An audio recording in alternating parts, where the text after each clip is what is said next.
కోమటిరెడ్డి రాజగోపాల్ రెడ్డి వ్యాఖ్యలు సంచలనంగా మారుతున్నాయి. గత 10 రోజులుగా ఆయన వివిధ సందర్భాల్లో మాట్లాడిన వ్యాఖ్యలు ఇప్పుడు వివాదాస్పదమవుతున్నాయి.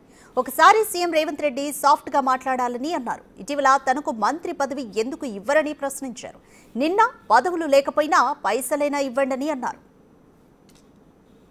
కానీ ముఖ్యమంత్రి రేవంత్ రెడ్డి గారికి కూడా నా సూచన ఏంటంటే, నేను కాంగ్రెస్ పార్టీ ఎమ్మెల్యేగా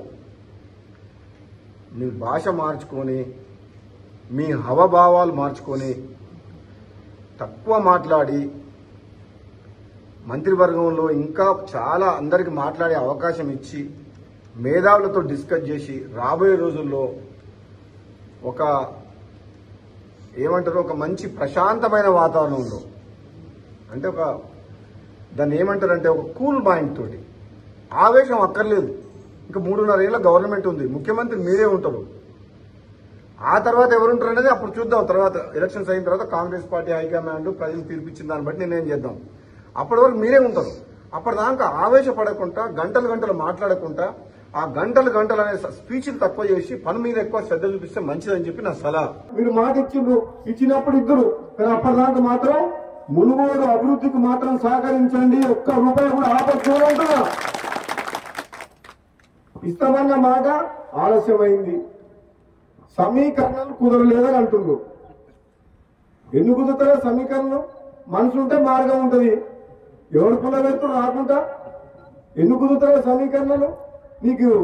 నీకు నన్ను పార్టీలో తీసుకున్నప్పుడు కదా మీ ఇద్దరు అర్థం ఉన్నాను కదా, వాళ్ళకు తెలుసుగా.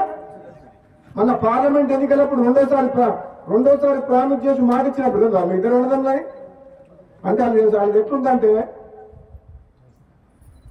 ఒడ్డు దాటినాక ఓడమల్లయా, ఒడ్డు దాటినా బోడమల్లయా అన్నట్టుంది. ఇప్పుడు సమీకరణం కుదురుతలేవని మన బట్టి విక్రమార్క గారు అంటుండ్రు. ఏం కుదురుతలేవు? 9 మంది ఎమ్మెల్యేలు ఉన్న ఖమ్మం జిల్లాలో 3 మంత్రులు ఉన్నారు. ఎంతమంది ఉన్నారు?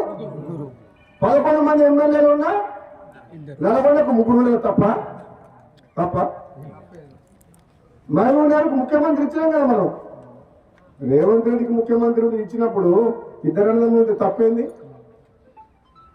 ఇదే నమ్మడం ఎవరన్నా తక్కువ ఇద్దరికిద్దరే గట్టలమేగా ఇద్దరం. పదవులు మీకే, పైసలు మీకేనా అన్న ఎవరినన్నది?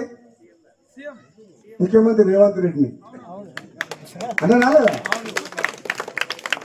నాకేమర్థమైందంటే 20 నెలల నుంచి మన మునుగోడు నియోజకవర్గంలో రోడ్ల కాంట్రాక్టర్లకు, దేనికి బిల్డింగ్ కట్టిన వాళ్ళకు, సీసీ రోడ్లకు, దేనిలకు ఒక్క రూపాయి మీద వస్తలేదు. నేను మంత్రి దగ్గర పోయి అడిగినా రాలే, 100 సార్లు తిరిగినా రాలే. కాంట్రాక్టర్లు ఏమో ఒలిగొండ చౌటుపల్లి రోడ్డు చేస్తే ఆయన కాంట్రాక్టర్ టెండరా అగ్రిమెంటా ఎన్ని రోజులైంది?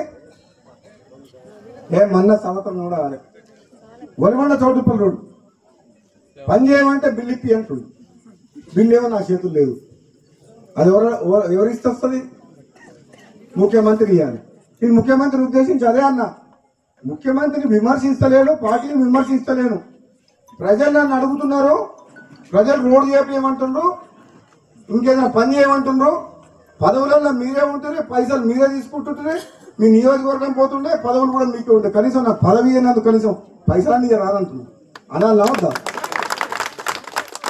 పదవులు మీకైనా తీసుకోరు, పదవులు మీరు అనుభవించినా పర్వాలేదు, మాత్రం నాకు అన్యాయం చేసినా పర్వాలేదు. కానీ మా మునుగోడు నియోజకవర్గానికి నాకు ఎన్నుకున్న ప్రజలకు అన్యాయం చేయకుండా ఈ మునుగోడు సహకరించమని చెప్పి ఇంతకంటే మంచి ఎమ్మెల్యే ఎడదొరుకుతుంది.